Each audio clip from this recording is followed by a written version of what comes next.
Setengahnya tu nak sembahyang macam Jumaat, nak datang awal, nak pergi depan, tapi nak pergi tandas. Macam abang nak gunakan ni, apa yang abang rasa macam terkesan lah selepas abang menggunakan Betalife ni? Pada saya macam normal macam dulu balik lah. Dapat balik Dari pagi sampai tengah hari baru kencing balik. Bukan macam dulu sekejap tandas. Tak dapat padahal kencingnya bukan banyak. Kita mesti tu tak puas lah. Macam dia nak kencing tapi sikit. Oleh slow. Sebab dalam Betalife ni bang, kita memang ada ingredient dia, antaranya saw palmetto daripada Amerika ni. Yang mana saw palmetto ni memang dia khusus untuk punda kencing, untuk prostat. Itu yang dia punya kekuatan yang kita ada tu lah. Saya tengok dia macam saintifik sikit lah. Betul. Walaupun dia herbal tapi saintifik. Penerangan dalam apa tu bagus. Dan ni pun ada lab test. Ada lab test. Itu yang saya lulus KKM. Pada saya setakat ni memang saya tinggal lah buat hospital. Saya makan ni. Cuma adakah lepas ni abang nak flower lagi kawan-kawan ke? Kalau memang saya nak cerita. Buat benda elok kan. Tapi ada setengah orang ni dia suka penyakit. Maksudnya? Duit sayang. Mahal lah itulah. Berkira sikit lah. Tapi ramai orang macam tu bang. Dia nakkan kesembuhan. Tapi kewangan tu membebankan sikit lah. Jadi tapi kalau nak orang kata cuba dulu.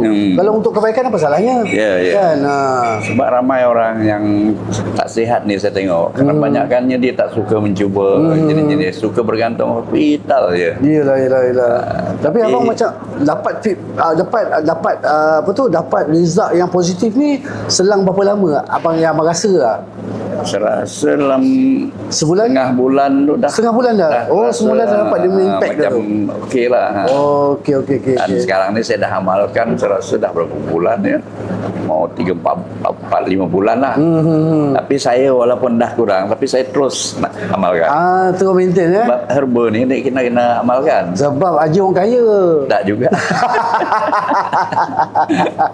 Tapi yang penting kesihatan tu. Yelah, betul. Seksa kalau kencing ni. Ya, betul. Saya 2 tahun lepas pergi Mekah. Habis macam buat tawaf?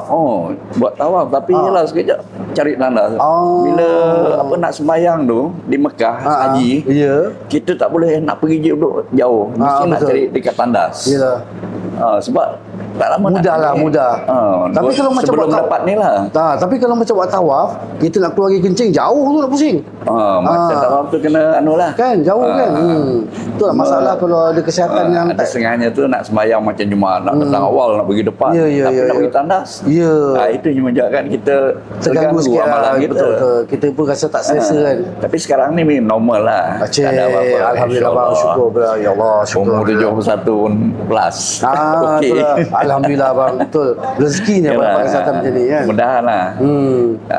Jadi setakat ni abang akan teruskan lagi lah makan Betalife ni. InsyaAllah bang. Tapi apa pun kami di Total Man Betalife ni mengucapkan terima kasih abang.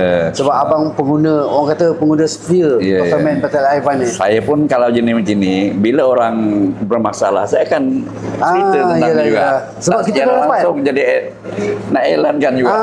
Sebab kita dah dapat kan impact dia kan. Sebab impact dia kita dah rasa. Yelah. Terima kasih banyak-banyak Haji kerana menjadi pengguna setia Total Man Betalife ni. Dan kami di Total Man pun mendoakan kesihatan Haji terus bertambah baik. InsyaAllah. Amin. Dan Alhamdulillah. Terima kasih Haji sama-sama.